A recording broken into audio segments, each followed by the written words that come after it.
Hundreds of entrepreneurs battle to be on Money Hunt. I'm Sam Sofer from SRE Inc. We make the world's first and only indoor clean air plant. Our business plan calls for $10 million for marketing. My business plan calls for $7 million for working capital. Our business plan calls for $1.5 million to support. My business plan calls for $5 million that will be used to produce samples. Only two will make our show, and only one will win time with our Money Hunt Mentor. Stay tuned.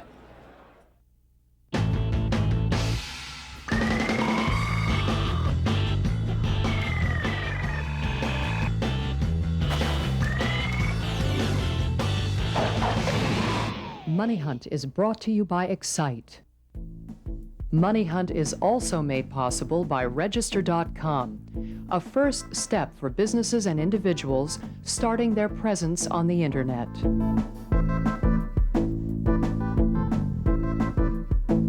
And Jordan Industries, acquirers and builders of entrepreneurial ventures in a variety of industries.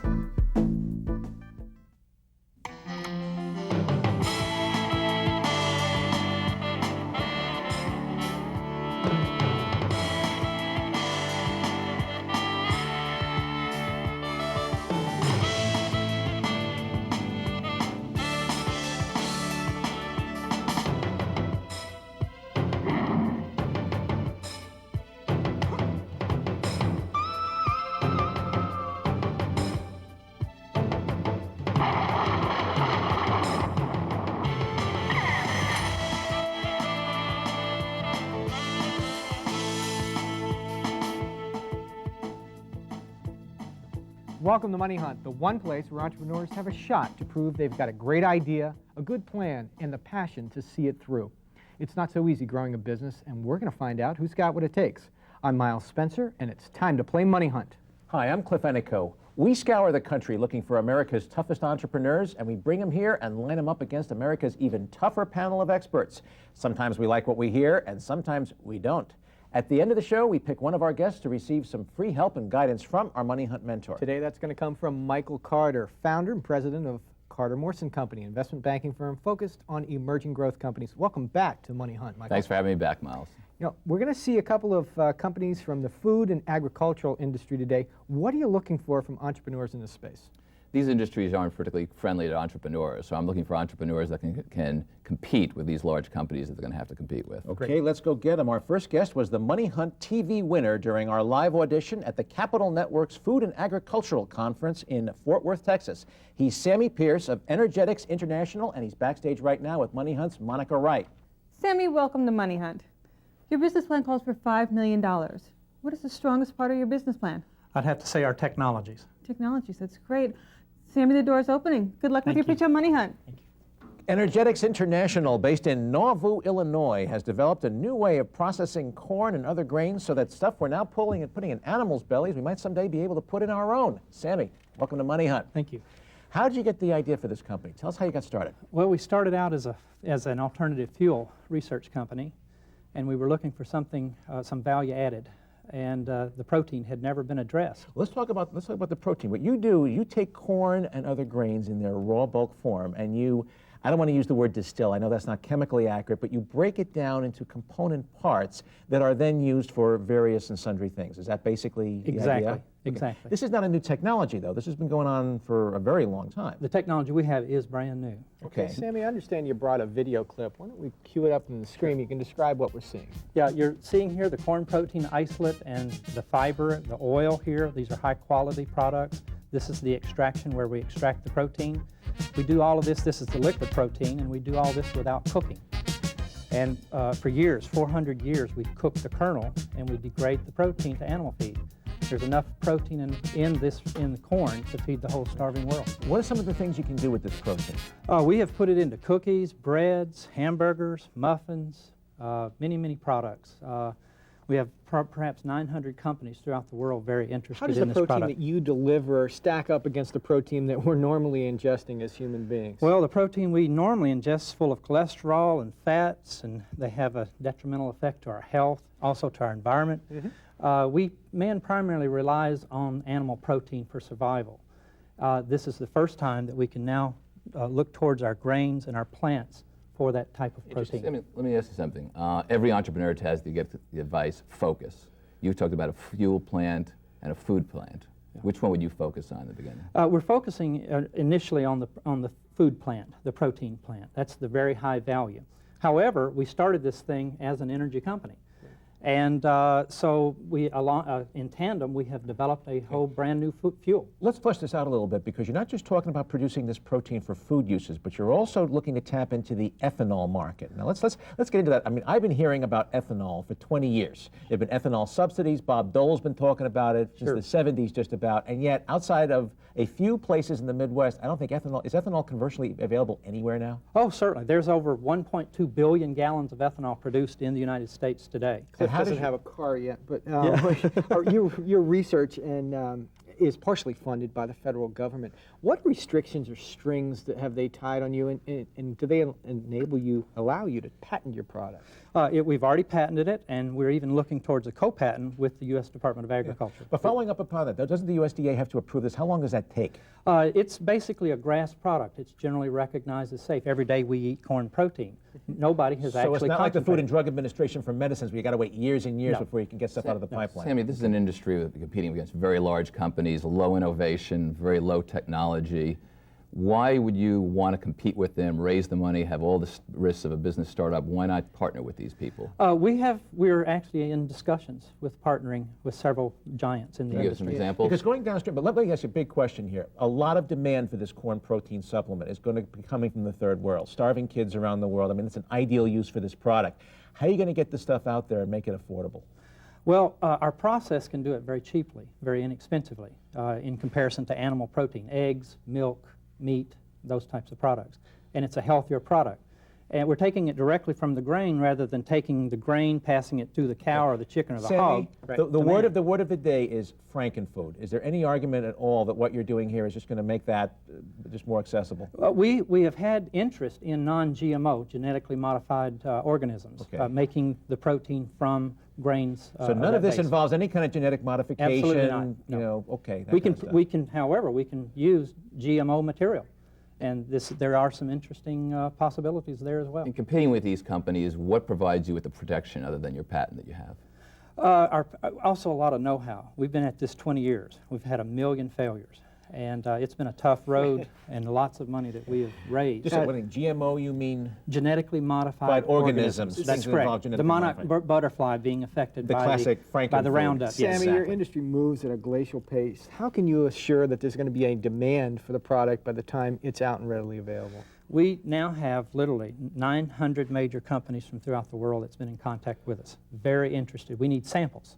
We just can't at this juncture. Production plant for the samples, so that's right. What a segue into my next question. Management and money, your business plan calls for some capital. How much? What would you use it for? About $5 million to build these sample plants, focusing mostly on the food, as you suggested. How about your management team? With those additional funds called for in your plan, who would you add?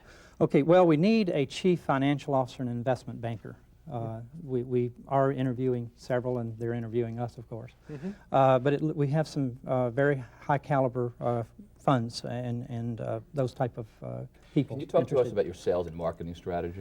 Yes, what we've actually done is we've brought in a firm out of Chicago that specializes. They're a food specialty marketing firm, and this includes past presidents of NutraSweet, Quaker Oats. Is it a distribution company or consulting? No, they're marketing consulting firm, and they've been working with us for about 7 years now in helping product development and looking at the markets, etc. Sammy, what you're doing here is truly a major technical breakthrough. Your business plan says it's the first real breakthrough in corn and grain processing technology in over 2 decades. What are you doing in terms of PR, getting the word out about that to the manufacturers? We've had a lot of the trade journals. We've presented this before the international food. This product was selected from throughout the world, and we presented this before the IFT, International Food Technology Trade Show, 2 years ago. How about the Food and Agriculture Organization of the UN? Haven't had any contacts with them, but we'd like to. There you go. In your plan, Sammy, you mentioned that you're not looking for participation of the typical VC. Now, what kind of investors are you looking for? We've had offers already from venture capitalists to come in and take the company over and put their own people in, and we just have avoided those. And That sounds decline fairly those typical offers. VC to us. Right. Thank you so much for coming in and sharing your company's details with us. We're going to take a short break, be back with our second guest right after this. Hi, I'm Robin Schatz from Business Week Frontier with a tip for entrepreneurs. Here's a newfangled way to participate in the old-time practice of bartering. Join an online barter or trade exchange. Whenever you supply goods or services to other members, credits are applied to your account. Then you can use those credits to procure what you need from other businesses, whether it's advertising or envelopes, without paying cash. To find a barter exchange, contact the National Association of Trade Exchanges at www.nate.org. Time to answer a question from one of our viewers. Rupert Chatterton saw us on a recent CNBC appearance. My wife and I have a very successful LLC, limited liability company. We've received an offer from a public company to buy our LLC in exchange for the public company's stock. But our accountant is saying we'll be clobbered with taxes if we do the deal. Is she right?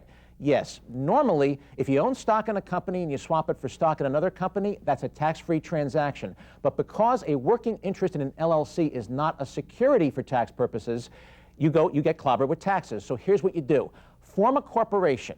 Exchange your LLC interest for the stock of the corporation, and then swap that stock for the public company stock. That will be a tax-free transaction for you. If you have a question for us, you can ask it on the web. Go to excite.com, type in MoneyHunt at the search box, and we'll be right there for you. Our next guest was the other MoneyHunt TV winner at the Capital Network's Food and Agricultural Technology Conference in Fort Worth, Texas. She's Pam Marone of AgriQuest, and she's backstage right now with MoneyHunt's Monica Wright. Thanks, Cliff. Pam, welcome to Money Hunt. Your business plan calls for $7 million, and it's such a great idea. People are so health conscious these days. Tell me, how many doors have you knocked on for capital? Oh, since the start of the company in '95, probably 200 to 300. Well, here's another big door, and it's opening. Pam, good luck with your pitch on Money Hunt. AgriQuest, based in Davis, California, makes killer microbes that seek out, attack, and destroy even ickier bugs that you never want to see on your organic produce. Pam, welcome to Money Hunt. Thank you. My 8-year-old nephew is going to love this segment. I'll tell you right now. How'd you get this company started? Well, I've been interested in controlling bugs naturally since I can remember, and I worked for 2 big companies to get me the business training, and then I went off on my own when my previous company sold us to another company. Pam, you've had an excellent 4 rounds of capital coming from both venture capitalists and angels. Why haven't you chosen to go the strategic investor route? We have found that they're not particularly interested in our technology right now. They're focused on genetically engineered crops and also on chemicals. And we're in a niche that they're not playing in right now. Pam, let's describe that niche. We'll cue up a little video on the screen, and why don't you tell us what we're seeing here? Well, this is our building, right in front of our building in Davis, California. These are the beasts we're trying to control. That don't look so bad to me. Tent worms there. Yep, and corn rootworms here.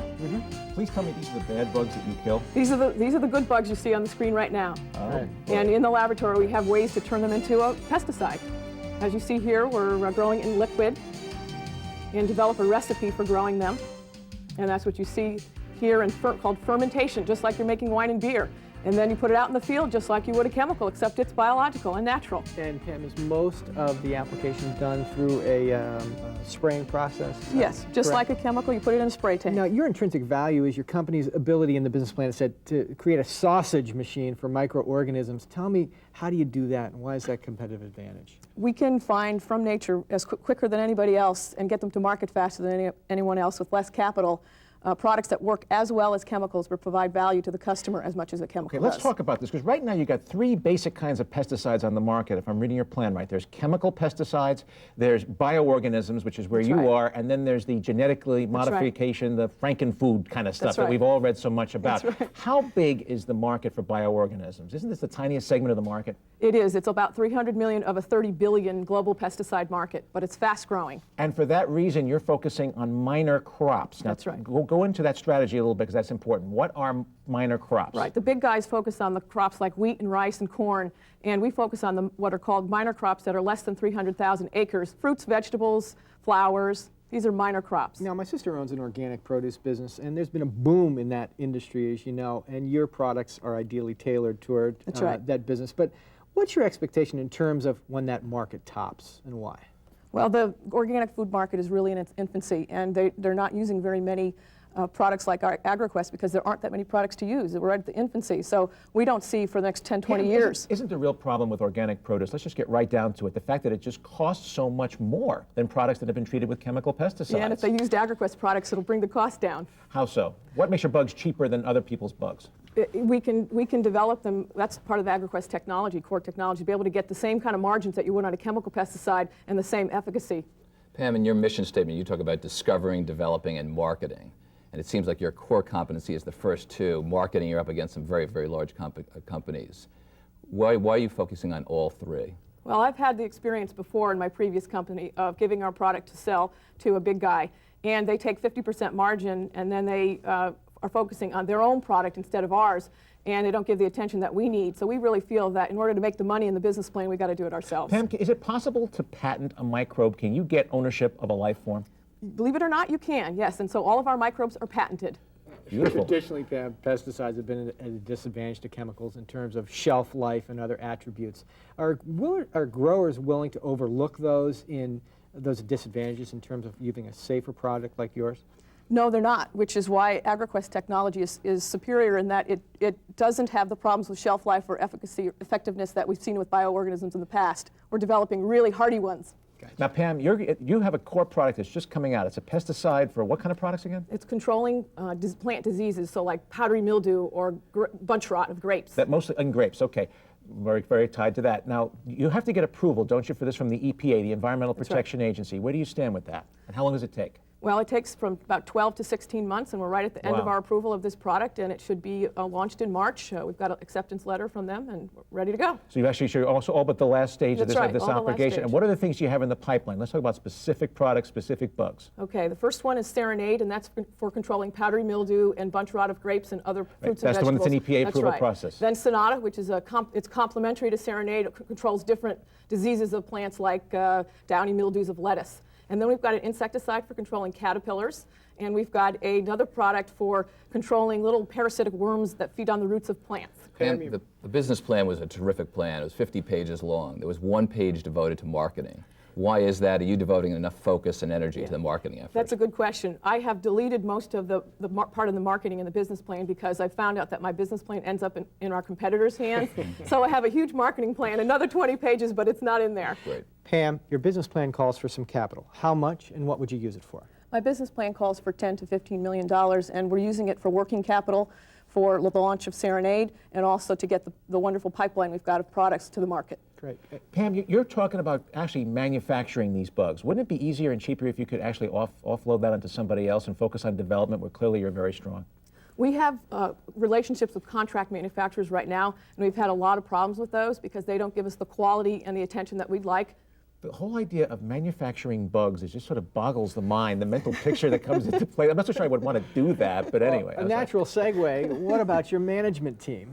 Who would you add with the additional funds? Well, we have a retiring CFO right now. He's 69, so we need to replace him. The rest of the management team is in place. And an excellent. What's your patent situation in terms of the technology that you're developing? We have 16 patents right now, and those are U.S. and also some international patents. Have you tried to license any of that technology? We are in the process of licensing some of the non-core products, yeah. But you can't name bugs after yourself, right? No, I wouldn't want to. Pam, great plan and great pitch. Thanks for coming in. I'd hate to be a bug in your path. We're going to take a short break and have our mentors discussion right after this. In business, there is no substitute for persistence. Sometimes you have to spend years learning an industry and working for others before your big breakthrough happens. Sometimes you have to fail 2 or 3 times before finally the stars line up, everything clicks, and the next big thing plops into your lap. Welcome back to Money Hunt. Before we wrap this up and our mentor picks a winner, let's flesh these plans out. Sammy Pierce, Energenetics. You know, the industry doesn't move very fast, but Sammy is not going to go away anytime soon. 1 million failures, he mentioned. All you need is 1 success. I like where he's been with this. The one comment I would make, however, is this business plan was very well written, but the ethanol side of the plan seemed to confuse what I think is the most exciting part, which is the food portion of the business. I could not agree with you more, Miles. This is a breakthrough technology, and he's got to get the word out. I would hire the world's greatest PR person to handle this. He's got to get partnerships with like the World Hunger Project, the Food and Agricultural Organization of the UN. People are starving all over the world. This is a new technology that's going to provide a breakthrough solution. He's got to get that word out to move this to the next level. Michael. He's got a huge market here, and that's what I liked a lot, a big potential. What I was concerned about is a couple things. One is sales and marketing. First thing he led with was a consulting firm. I think something as important as the sales and marketing in this type of marketplace, you should have your own sales and marketing force. Second, I agree with you. I think that he needs to be partnering with some larger companies that have a lot more staying power than he has. And so with those two combinations, I think he's got a much better chance of winning. You know, it's interesting, the amount, he had a very poignant catchphrase in his business plan. He says the amount of waste that his process can save can feed the free world. But, you know, one of the things that we picked up on is the fact that feeding the free world is not about supply. It's about distribution and delivery and cost. Oh, agreed. There's no question that there's some challenges there. But because of the many uses that this product can be used for within the food industry, I think he's making a mistake actually trying to manufacture the stuff himself. I think he should really try to basically enter licensing deals and with the people who can bring this stuff to market a lot faster. Well, that's the issue though, Cliff, because those people want to see that he can indeed produce in quantity, in quality.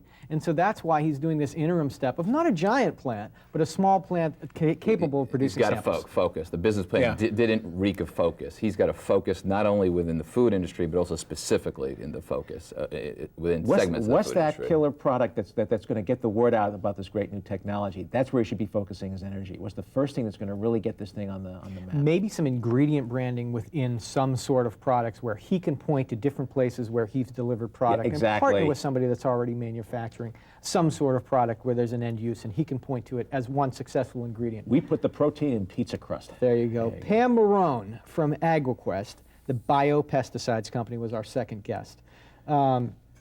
Organic business is booming. This is a perfect product for that. You know, bugs and competitors had better beware. When the big guys doubted her, she mentioned in the discussion we have offline, but when she comes to market with that first product that gets out of EPA, both competitors are going to get splatted like a bug. You know, I'm going to disagree a little bit, although I love the company. It's great products. I mean, 4 rounds of venture capital, Miles. You can't argue with success.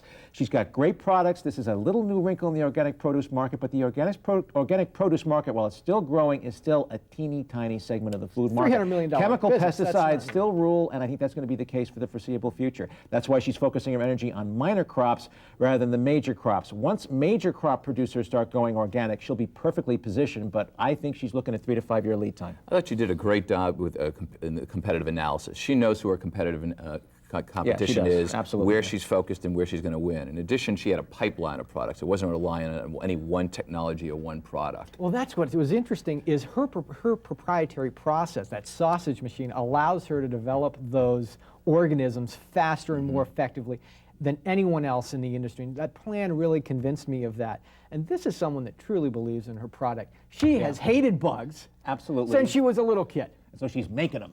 She's making a better bug, and hopefully a kinder and gentler Michael, bug. The rules call for you to pick one entrepreneur to give a little bit of help to, about an hour's time. It's going to be a tough choice. Sammy Pierce from Energenetics or Pam Marone from AgriQuest? Well, frankly, I think Pam has a lot of good advice she's getting from the angels and the venture capitalists on her board, so I'm going to go with Sammy. Great. Let's get some backstage reaction from Monica Wright. Both of you have very interesting companies, and we thank you for being here on Money Hunt today. Sammy, you have won an hour of our mentor's time. Here is his business card. Thank you. Miles, back to you. Thanks, Monica. Money Hunt's all about learning to be a better entrepreneur. A big part of that process is our mentor, Michael Carter. Thanks for coming back on Money Hunt. Thank you for having me. One last question before we let you out of here. What makes a truly great entrepreneur? If I could focus on one word, it's passion. Not one entrepreneur that we've seeded and raised capital for hasn't been extraordinarily passionate about their product, their business, and what they're doing. Absolutely. So you think this is easy, refining and processing your business plan while being bugged by the pesky Money Hunt panel and a national TV audience looking on? It's not. If you think you're one of those great entrepreneurs that Michael spoke about, get in touch with us through our online audition. Maybe it's time for you to start your Money Hunt. Starting or growing your own business? Miles and Cliff have 27 rules to help you succeed. Based on actual events from our Money Hunt guests, this book is full of timeless stories and valuable lessons for today's entrepreneur. Purchase your copy by calling 1-800-925-0745. For $25 plus $3 shipping and handling, Money Hunt's 27 rules are also available at bookstores nationwide or by ordering from our website at www.moneyhunt.com.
Money Hunt is brought to you by Excite. Money Hunt is also made possible by Register.com, a first step for businesses and individuals starting their presence on the Internet.